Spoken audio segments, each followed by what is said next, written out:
There is something that breaks inside of us when we go through a trauma, an atrocity, and we turn for help to people and they turn their faces away. For years, we Canadians have turned our faces away from the reality of residential schools. Over 150,000 Aboriginal children were forcibly taken from their families in order to assimilate them into white European society, in order to kill the Indian in the child.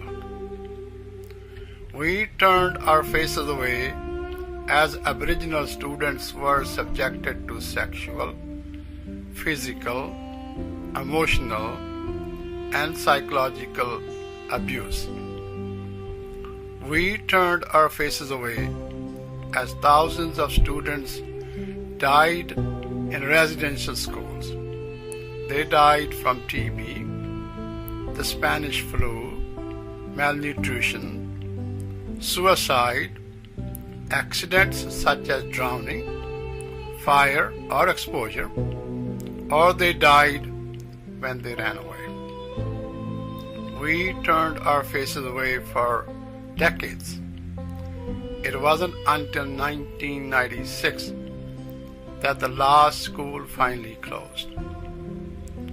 Today, we refuse to turn our faces away. Today, we see and we acknowledge what has happened. Today, it matters.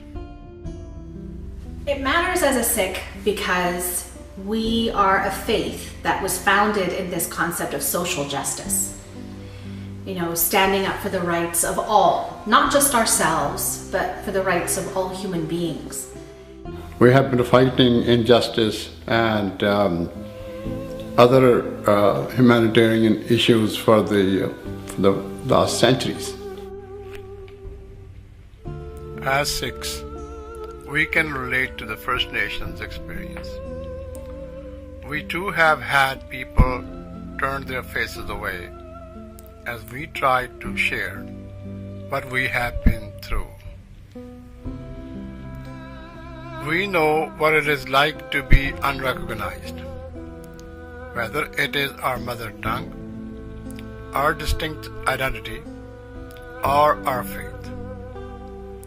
We have also lost generations, and we too know what it is like to be denied the opportunity for truth-telling. It matters as a Canadian because it's part of our history, and we need to understand our entire history. The First Nations residential school experience represents one of the worst. And so if we can recognize where we went wrong, we can set about making it right. There is something incredibly empowering when we turn to someone and they listen, and they look into our eyes and they acknowledge what it was that happened to us. And so it matters, this whole process of the Truth and Reconciliation Commission, this whole process of truth-telling, of listening to what's happened, it matters because I don't think it's possible to heal without someone being willing to listen to someone's nightmare.